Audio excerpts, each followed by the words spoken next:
Hey students, hello and welcome back. Let's start our topic once again. और हम chapter कर रहे थे chapter number 2 basic accounting terms. Basic accounting terms में हम करंट असेट्स को डिस्कस कर रहे थे. तो करंट असेट्स एक्चुअल में क्या होती हैं? वो असेट्स जिनको हम विद इन 1 ईयर में कैश में कन्वर्ट कर सकते हैं.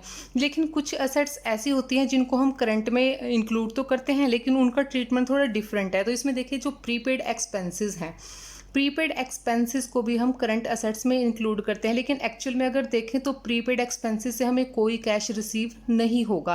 एक्चुअल में उसे हम कैश में कन्वर्ट नहीं कर सकते. तो फिर इन्हें हम करंट असेट्स में क्यों इंक्लूड करते हैं? इनको करंट असेट्स में हम इसलिए इंक्लूड करते हैं क्योंकि इनसे हम बेनिफिट क्या है, विद इन 1 ईयर इनसे हम बेनिफिट ले सकते हैं बिना किसी पेमेंट के. ठीक है, हमें पेमेंट नहीं करनी पड़ेगी. उसको हम क्या है, करंट ईयर में या जो प्रेजेंट ईयर होगा, हमारा अकाउंटिंग ईयर होगा, उसमें हम उससे क्या है बेनिफिट्स ले सकते हैं. तो इसलिए क्या है, प्रीपेड एक्सपेंसेस को भी हम करंट असेट्स में इंक्लूड करते हैं. अब देखिए कुछ असेट्स ऐसी हैं जिनको हम बैलेंस शीट में रिकॉर्ड करते हैं लेकिन उनकी एक्चुअल वैल्यू पे रिकॉर्ड नहीं करते. अब उनमें से क्या है, देखिए जो स्टॉक है और इन्वेस्टमेंट है, इन दोनों को हम उस वैल्यू पे रिकॉर्ड करेंगे या तो जो एक्चुअल में उसकी कॉस्ट वैल्यू है वो, या फिर जो हमें उससे उम्मीद होती है या हम एक्सपेक्ट करते हैं कि हमें उससे इतना रिसीव हो जाएगा. दोनों में से जो भी कम वैल्यू होगी उस पे हम उसको रिकॉर्ड करेंगे. ठीक है, अब नेक्स्ट आ जाते हैं बिल रिसीवेबल और डेबिटर्स. और बिल रिसीवेबल और डेबिटर से हम क्या है, जो एक्चुअल वैल्यू होती है ज़रूरी नहीं है कि हम उसी वैल्यू पे उनको रिकॉर्ड करें.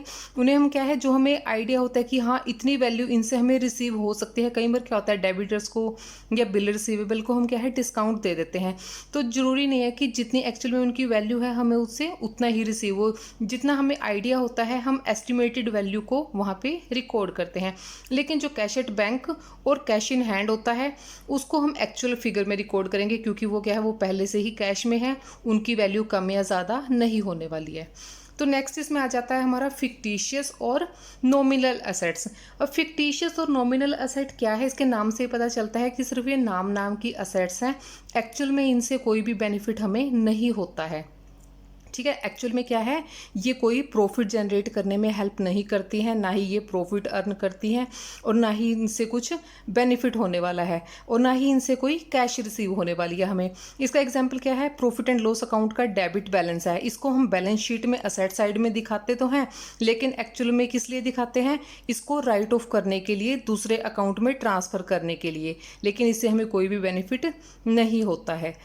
तो नेक्स्ट देखिए इसमें कैपिटल, नेक्स्ट हमारी अकाउंटिंग टर्म है capital receipts and revenue receipts. यहाँ से हमें इनके नाम से पता चलता है, रिसिप्ट मीन्स जिनसे हमें क्या है, कुछ रिसीव होने वाला है या मनी रिसीव होने वाली है.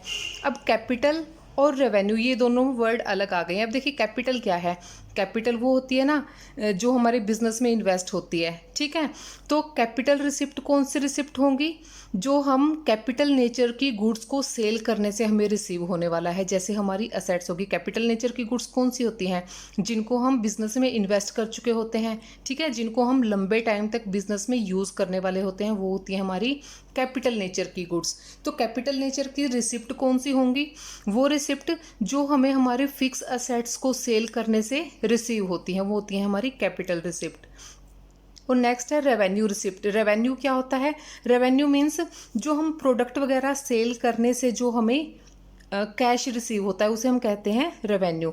तो रेवेन्यू रिसिप्ट क्या है, जब हम क्या है अपने प्रोडक्ट वगैरह या सर्विसेज वगैरह को सेल करते हैं और वहाँ से हमें पैसे रिसीव होते हैं, वो है हमारा रेवेन्यू रिसिप्ट.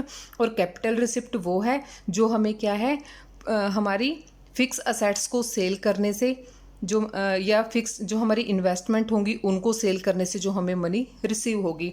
अब देखिए कैपिटल रिसिप्ट के एग्जांपल दे रखे हैं. Amount received from the sale of fix assets और इन्वेस्टमेंट. फिक्स असेट्स को और इन्वेस्टमेंट को सेल करने से जो मनी हमें रिसीव होती है वो होती है हमारी capital receipt. Capital contributed by proprietors, partners और money obtained from the issue of shares debentures in the case of company.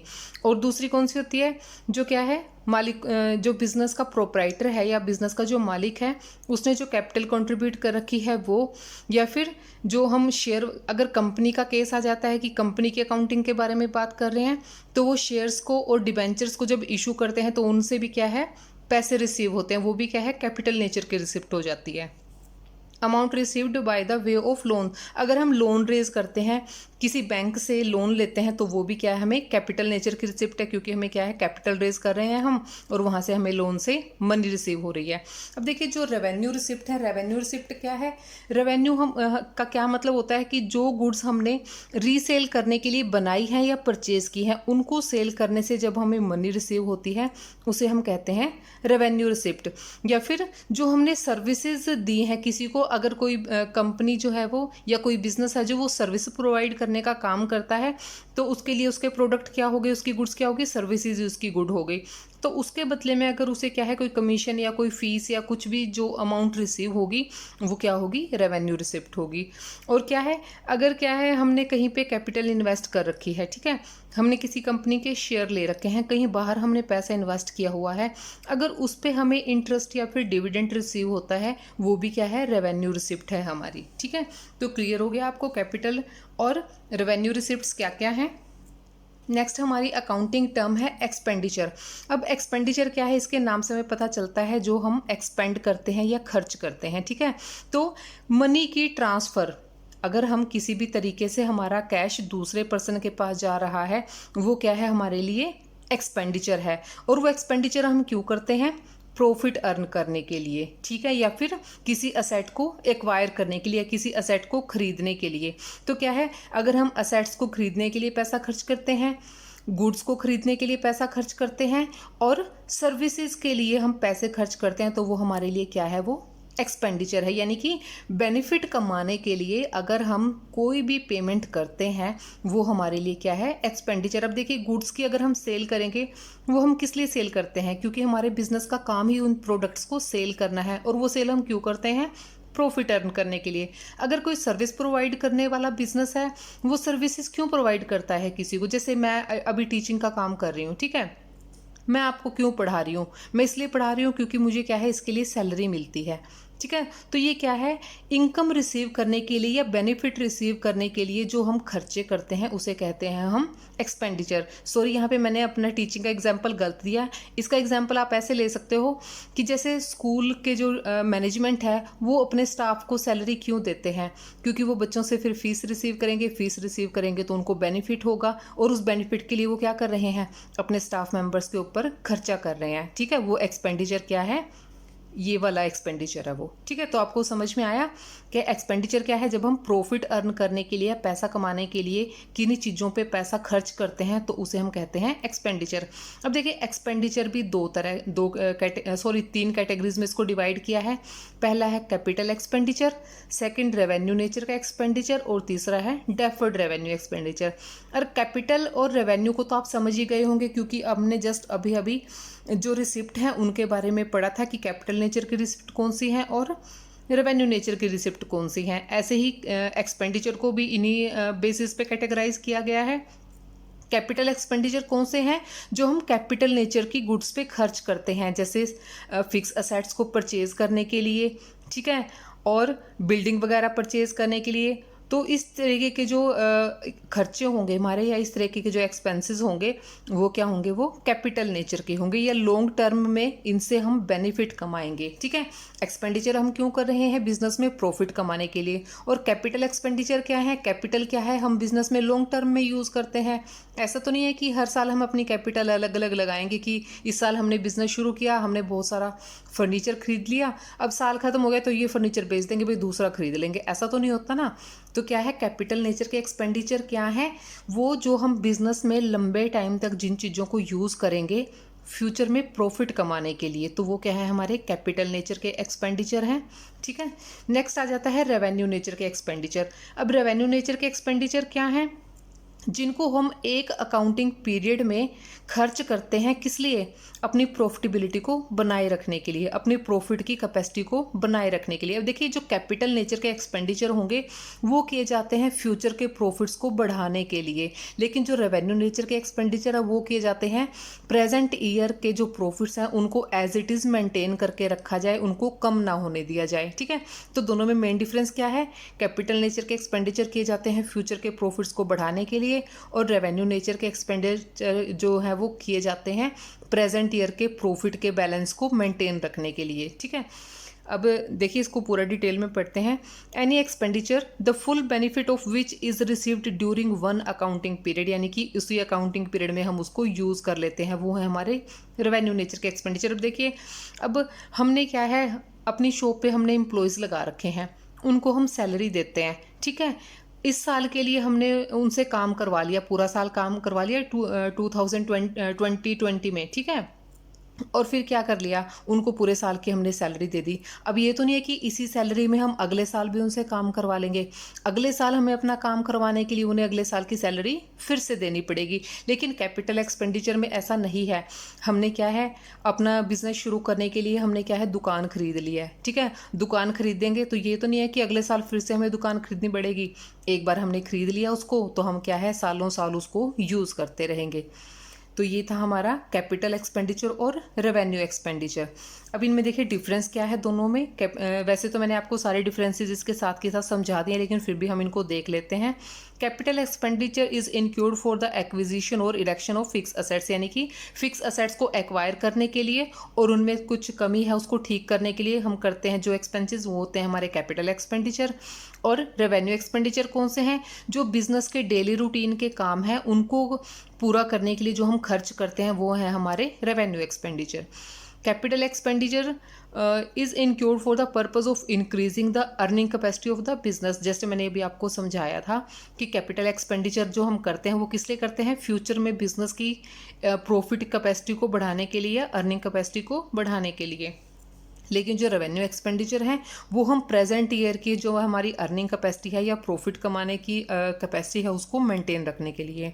Capital expenditure yields benefit normally over a long period. अब जो कैपिटल नेचर की goods पे हमने खर्चे किए हैं वो क्या है, लंबे टाइम तक हमें बेनिफिट देते हैं, ठीक है। जैसे एक बार हमने अपने बिजनेस में यूज़ करने के लिए फर्नीचर खरीद लिया तो ये तो नहीं है कि उसको हम सिर्फ इसी साल यूज़ करेंगे। जब तक वो यूज़ करने की पोजीशन में रहेगा या अच्छी पोजीशन में रहेगा उसको हम हमेशा यूज़ करते रहेंगे। लेकिन जो रेवेन्यू नेचर के एक्सपेंसेस हैं वो क्या है, ज़्यादा से ज़्यादा एक साल ही चलते हैं, एक साल से ज़्यादा वो नहीं चलते। अगले साल फिर उन्हीं तरह के बेनिफिट्स लेने के लिए हमें क्या है, उस तरह के खर्चे दोबारा करने पड़ेंगे। Capital expenditure return in the balance sheet. अब कैपिटल एक्सपेंडिचर हम वो बैलेंस शीट में लिखे जाते हैं। अभी देखिए ये असेट्स होती हैं कंपनी की, जो कैपिटल पे हम खर्च करते हैं वो होती हैं कंपनी की या बिजनेस की असेट्स। और असेट्स कहाँ रिकॉर्ड होती हैं, फाइनेंशियल स्टेटमेंट में या फाइनेंशियल पोजीशन बताने वाली स्टेटमेंट में, और उस स्टेटमेंट को हम कहते हैं बैलेंस शीट। लेकिन जो रेवेन्यू नेचर के एक्सपेंडिचर हैं वो कहाँ आते हैं, trading and profit and loss account के डेबिट साइड में आते हैं, क्योंकि ये क्या है, हमारे अर्निंग कैपेसिटी को बढ़ा रहे हैं और हम प्रॉफिट एंड लॉस अकाउंट में क्या करते हैं, एक्सपेंसेस को और लॉसेस को डेबिट साइड में रिकॉर्ड करते हैं। तो ये हमारे दो तरह के एक्सपेंडिचर तो क्लियर हो गए, कैपिटल और रेवेन्यू। अब थर्ड आ जाते हैं डेफर्ड रेवेन्यू एक्सपेंडिचर। देखिए रेवेन्यू एक्सपेंडिचर तो आप समझ गए हो क्या है। अब डेफर्ड वर्ड इसके साथ ऐड हो गया है। डेफर्ड का मीनिंग होता है कि उस सारे खर्चे को एक ही साल ना करके आगे आने वाले सालों में हम डिस्ट्रीब्यूट कर देते हैं, ठीक है। यानी कि जो हम रेवेन्यू अर्न करने के लिए जो हमने खर्चा किया है वो सिर्फ एक साल तक नहीं, वो कई सालों तक चलेगा। यानी कि जितना हमने खर्च किया है उस सारे को हम एक ही साल में राइट ऑफ नहीं करेंगे, आने वाले कई अकाउंटिंग ईयर्स में हम उनको यूज़ करेंगे। बहुत लंबा भी यूज़ नहीं करेंगे कि 15-20 साल तक यूज़ करेंगे, लेकिन मिनिमम से मैक्सिमम 3 to 7 और 6 ईयर्स उसको हम यूज़ करते हैं। अब इसका बेस्ट एग्जाम्पल मैं आपको समझाती हूँ। अब देखिए एडवर्टाइजमेंट है, ठीक है।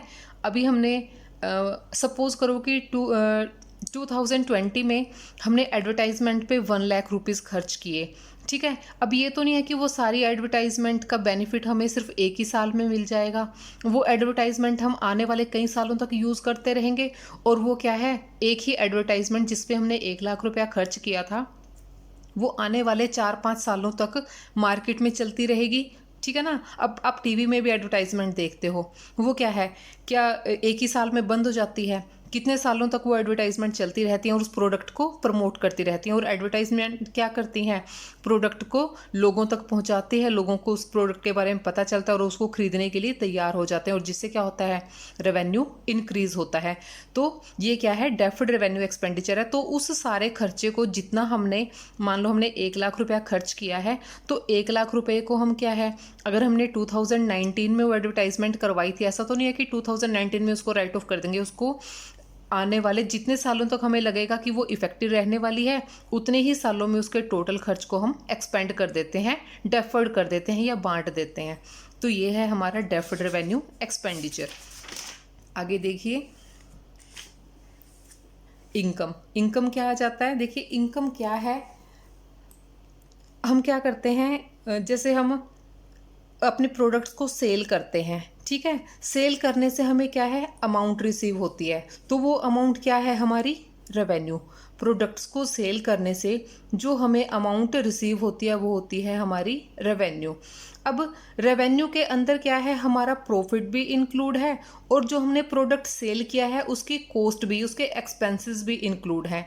तो जिस उस प्रोडक्ट को बनाने में हमने जितने एक्सपेंसेस किए हैं और उस प्रोडक्ट को सेल करने से जो हमें अमाउंट रिसीव हुई है, उन दोनों के बीच का जो डिफरेंस है वो होता है हमारा इनकम।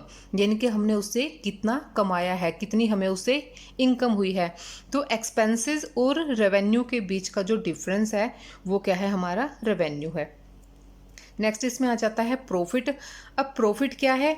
प्रॉफिट क्या है, जो हमारे टोटल रेवेन्यू है और टोटल एक्सपेंसेस है उनके बीच का जो डिफरेंस है, यानी कि कुल मिलाकर हमने स्टार्टिंग से अकाउंटिंग ईयर में स्टार्टिंग से लेके एंड तक जितने भी हमने टोटल एक्सपेंसेस किए हैं और उन एक्सपेंसेस को करने से जो हमें अमाउंट रिसीव हुई है, जो हमें अमाउंट मिली है, जो हमारा रेवेन्यू हुआ है।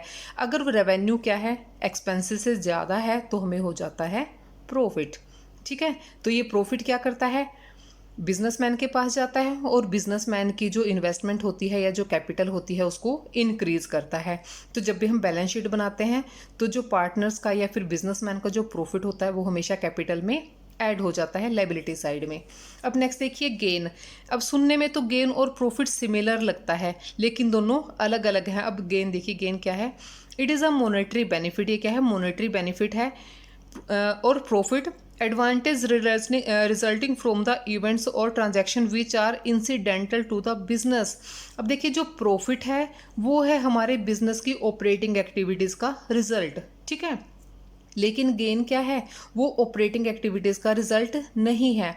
अब गेन हमें कब होता है, जब हमें इंसिडेंटली बाय चांस हमें क्या है, बेनिफिट हो जाता है, हमें एक्स्ट्रा मनी रिसीव हो जाती है। अब देखिए हमने क्या है, हम कोई असेट है हमारी, हम उसको सेल करना चाहते हैं। एक्चुअल में उसकी कॉस्ट 10 लाख रुपए थी लेकिन वो 12 लाख में सेल हो गया हमारा, तो यहाँ पे 2 लाख का क्या हो गया, हमें उस असेट के सेल पर गेन हो गया, ठीक है। ऐसे ही क्या है, लेकिन प्रॉफिट हमें कब होता है, जब हम ऑपरेटिंग एक्टिविटीज़ करते हैं, उसके लिए खर्चे करते हैं एक्टिविटीज़ पे, और उससे जो टोटल रेवेन्यू हमें रिसीव होता है उसके ऊपर जो एक्सपेंसेस के ऊपर रेवेन्यू का एक्सेस होगा वो हमारा होगा प्रॉफिट। लेकिन गेन क्या है, गेन हमें क्या है, एक्सीडेंटली होता है और क्या है, ये ऑपरेटिंग एक्टिविटीज़ का रिजल्ट नहीं होता है। नेक्स्ट देखिए इसमें लॉस। अब लॉस क्या है, लॉस भी हमें अलग अलग तरह के मीनिंग ये बताता है। पहला तो क्या है कि बिजनेस की जो ऑपरेटिंग एक्टिविटीज़ है उनका रिजल्ट भी हो सकता है। जैसे जरूरी थोड़ी ना है कि हमने जो रेवेन्यू रिसीव किया है वो हमेशा ही एक्सपेंसेस से ज़्यादा हो। जब एक्सपेंसेस रेवेन्यू से ज़्यादा हो जाते हैं तो क्या हो जाता है, हमारा लॉस हो जाता है, ठीक है। अब एक लॉस की दूसरी टर्म भी है कि हमें किसी चीज़ का नुकसान हो गया। मान लो हमारी किसी जो बिज़नेस में हम व्हीकल यूज़ करते हैं उसका एक्सीडेंट हो जाता है, वो डैमेज हो जाती है, तो वो भी लॉस हो गया, ठीक है। एक तो लॉस कब होता है, जब ऑपरेटिंग एक्टिविटीज़ करते टाइम एक्सपेंसेस हमारे रेवेन्यू से ज़्यादा हो जाते हैं, एक तो वो लॉस हो गया। और दूसरी बार लॉस कब हो गया कि हमारा कुछ नुकसान हो गया, जैसे चोरी हो गई, ठीक है, चोर ने सामान उठा लिया हमारा, वो हमें लॉस हो गया। या फिर ऐसा हो सकता है कि जो हमारा मटेरियल रखा हुआ था वो उसमें आग लग गई, लॉस बाय फायर हो गया, ठीक है। तो लॉस के क्या है, 2 मीनिंग हो सकते हैं यहाँ पे। अब नेक्स्ट आ जाता है परचेजेस। अब परचेजेस को अगर हम नॉर्मल लैंग्वेज में देखें तो परचेजेस क्या है कि किसी चीज़ को खरीदना परचेज है, लेकिन बिजनेस में जो परचेज की टर्म है वो डिफरेंट है।